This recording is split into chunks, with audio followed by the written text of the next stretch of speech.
मरुभूमि पालटिला झाऊ जंगल ड्रेजिंग करने नारे लक्ष लक्ष झाऊ गछ को काटी मरुभूमि कर एक घरोई कंपानी गंजाम जिला आरिजपल्ली पार्श्व झाऊ एवं भालिया जंगल एवं पूरा सफा पड़ी रही गचर गंडी और बाली जहां नहीं बढ़ुची असंतोष तुरंत झाऊ एवं भालिया गछ लगेवा अंचलवासी दाबी कर दोषी विरोध में दृढ़ कार्यानुष्ठान नेबाकू दाबी होईछि।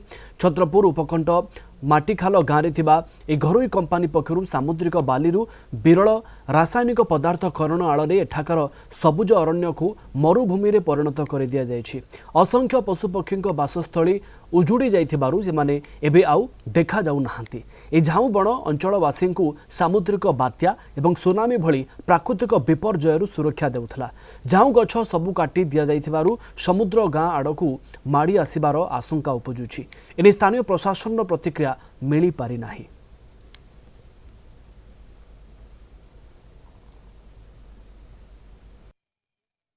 जी गछ काटुची तुलन 10% गछ सी वृक्षरोपण करूनी जहाँफल कि गछ माने बन्या बात्या हेले माने किछि अंश रक्षा पाउथिले।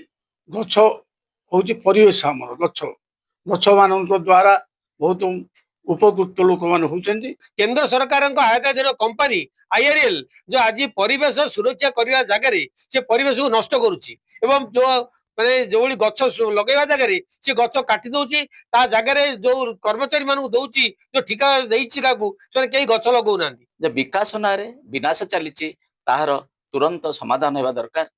आईआर को परमिशन दिया जाइए खनन पाई किंतु जेतिकी से खनन करने कथा जो तुलन ताठारु बहुत अधिक से खनन करुचे जहाँ भी आमर जिला प्रशासन ज्ञात सारे हो कि अज्ञात सारे होची मानव समाज को निश्चित भाव में ध्वंसाभिमुख आड़क नब ए द्विमत नहीं। दिने सबुज भरा जंगल रे रही झाऊ बणटी वर्तमान मरुभूमि पलटि जाइए।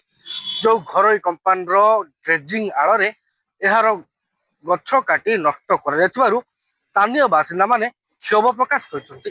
अन्यपटे एने वन विभाग को पचार कौन प्रतिक्रिया मिल पारि ना। छत्रपुर संतोष कुमार साहू, कलिंग टीवी।